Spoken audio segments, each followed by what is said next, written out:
Ok, shalom, shalom, peuple de Dieu. Nous bénissons les Seigneurs. Je suis venu vite faire une petite vidéo juste par rapport au message que le Seigneur nous a donné. On vient juste de finir avec notre prière de lundi.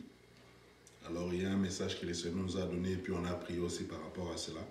Alors, j'ai trouvé bon, j'ai vraiment jugé bon de partager aussi avec le peuple de Dieu. C'est pourquoi je suis venu juste faire une petite vidéo, juste une petite vidéo de quelques secondes, quelques minutes, pardon. Alors là, je suis dans Exode chapitre 13, verset 21. Je ne veux pas vraiment trop lire parce que si je lis, je risque de prendre beaucoup de temps, mais je vais juste paraphraser. Là, c'est l'histoire des enfants d'Israël. Le Seigneur les a fait sortir de l'Égypte. Alors, chemin faisant, le Seigneur voulait conduire les enfants d'Israël. Alors, il n'a pas voulu les laisser marcher seuls. Donc, le Seigneur a préféré les conduire lui-même. Le titre de ce message sera nommé « La direction du Seigneur ». Donc, le Seigneur a besoin de nous diriger. Bien aimés, tel que nous sommes là, nous avons vraiment besoin de la direction de Dieu. On ne peut pas être conduit seul en cherchant à pleurer au Seigneur. Tu ne peux pas plaire à Dieu si tu n'es pas conduit par lui.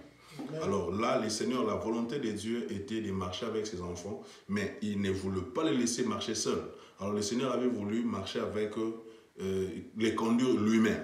Alors, comment faire? À cette époque-là, il n'était pas à l'époque de Jésus-Christ, ou soit Jésus-Christ n'était pas encore parti pour que les Saints-Esprits puissent les conduire.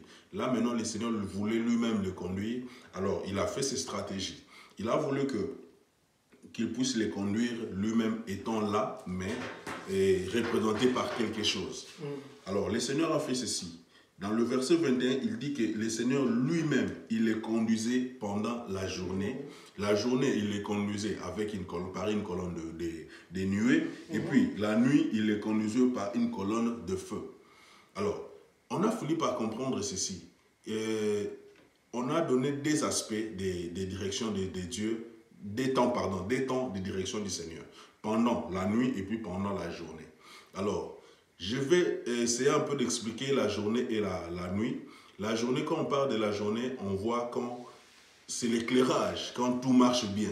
Peut-être dans ta vie, nous avons toujours des temps. Nous passons les temps où soit il y a les temps de la nuit, nous passons aussi les temps où il y a les temps de la journée. Et les temps de la journée, ça signifie quand nous sommes dans l'opulence, soit quand nous sommes bien portants, il n'y a pas de soucis, on est bien, on est dans la joie, tu as obtenu du travail, soit tu t'es obtenu une belle maison, ou soit je ne sais pas. Ce sont des moments où nous passons des moments de joie. C'est dans la journée. Alors, la nuit, c'est quand nous passons des moments difficiles. La nuit, c'est quand il y a l'obscurité. Quand tu as trop de questions. C'est ça la nuit.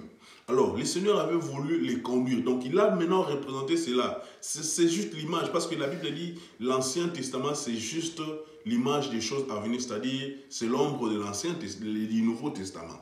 Alors, le Seigneur avait juste voulu expliquer aux enfants d'Israël, ce n'était pas seulement par rapport à la nuit physique, ou soit la nuit ou la journée, c'était par rapport au moment qu'ils vont passer. Il voulait les expliquer. Il faut savoir que dans la vie, vous allez passer des moments difficiles et puis vous allez passer des moments de joie. On peut les comprendre. Ils ont eu des moments de joie quand ils ont traversé, ils ont chanté. Ils ont traversé la mer Rouge, ils ont chanté, ils ont dansé. Mais il y a eu des moments où ils étaient dans des étonnements ou soit dans des questions. Ils se posaient des questions. Qu'est-ce que nous allons manger? Qu'est-ce que nous allons boire? Alors le Seigneur avait pourvu à ça. Alors pendant la nuit, pendant la journée, je suis en train de voir quand tu es en train de passer des moments de joie. Bien, même si quand tu es dans la joie, même si quand tu es dans l'opulence, soit tu es bien, il faut toujours être conduit par le Seigneur. C'est ça la volonté de Dieu, pour que tu ne puisses pas t'égarer. Parce que tu vas voir l'exemple de Job. Job est en train de dire ceci, il dit, il demandait pardon à Dieu. Quand ses enfants étaient dans la joie, ils étaient en train de fêter. Quand ils fêtaient, quand ils rentraient la nuit, Job, lui, il faisait quoi? Il demandait pardon à Dieu. Ça peut arriver aussi au moment de joie et tu t'es méconduit auprès du Seigneur. Alors, le Seigneur lui-même, il a besoin que même quand tu es dans l'opulence, quand tu es dans la joie, laisse-toi conduire par lui pour que tu puisses accomplir sa volonté. Et il y a encore deuxième volet, d'être conduit par Dieu, mais l'autre là, c'est quand tu es dans des moments de questionnement, quand tu es dans des difficultés, quand tu es dans des soucis, quand tu as des problèmes, quand tout ne marche pas. Bien-aimé, le Seigneur veut qu'il soit ton conducteur. Quand tout ne marche pas, laisse-toi conduire par Dieu. Il va te donner des réponses à des questions que tu n'as pas de réponses. Les enfants d'Israël, ils étaient conduits par Dieu la nuit et puis la journée. Quand ils ont eu besoin de la nourriture, ils ont eu soif, ils ont eu des soucis, ils ont eu des questions. À chaque fois quand ils tournaient vers Dieu, le Seigneur leur accordait des solutions. Quand ils étaient malades, le Seigneur Jésus-Christ, il était là comme un serpent des reins pour guérir leurs morsures. Alors, le Seigneur a besoin d'être ton conducteur.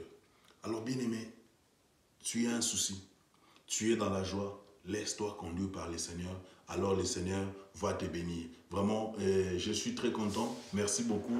Et si vous avez aimé notre message, essayez un peu d'aimer notre vidéo, essayez un peu de partager, vraiment que le Seigneur vous bénisse. Alors, c'est votre frère Serge Kenga, vraiment que mon Seigneur vous bénisse. Amen. Amen.